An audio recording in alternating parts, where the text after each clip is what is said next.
అరగంట ఆంబోతు అంబటి రాంబాబు ఒళ్ళు దగ్గర పెట్టుకొని మాట్లాడాలి. ఈ రాష్ట్రాన్ని ప్రగతి పదంలో నడిపిస్తున్న ఏకైక నాయకుడు నారా చంద్రబాబు నాయుడు గారు.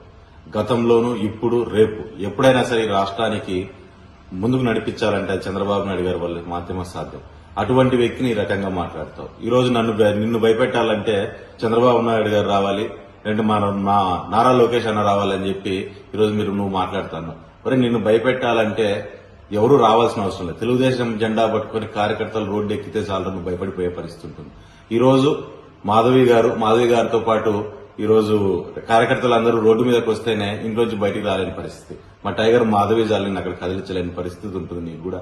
ఈ రోజు ఒకటే విషయాన్ని గుర్తుపెట్టుకో, నువ్వు అక్కడ లోకల్ రాజకీయాలు ఏదో ఇన్ఛార్జీలు ఇస్తారని, మీ నాయకుడు ఏదో నీకు చేసి పెడతాడని, కొత్త పదవులు కడతారనే ఒక ఆలోచనతో ఈ రోజు అక్కడికి వెళ్లి ప్రజల్ని రెచ్చగొట్టి ఇటువంటి వ్యాఖ్యలు చేస్తే ఇటువంటి వ్యాఖ్యలు చేసేది జనాల్లోకి వెళ్లాలనే పద్ధతి కూడా ఈ వైఎస్ఆర్ పార్టీ వాళ్ళు మానుకోవాలి. ఈరోజు ఇటువంటి వ్యాఖ్యలు చేసి చేసి చేసి ఈ రాష్ట్రాన్ని ఏ స్థాయికి దిగజార్చారనే విషయాన్ని కూడా ఈ రాష్ట్ర ప్రజలంతా కూడా ఈరోజు గమనించుకుంటున్నారు. ఇదే పద్ధతిలో నువ్వు ముందుకు పోతే ప్రజలే తిరుగుబడతారు. ముందు తెలుగుదేశం కార్యకర్తలు తిరగబడే స్థాయికి తెచ్చుకున్నావు, నెక్స్ట్ ప్రజలు తిరగబడతారు.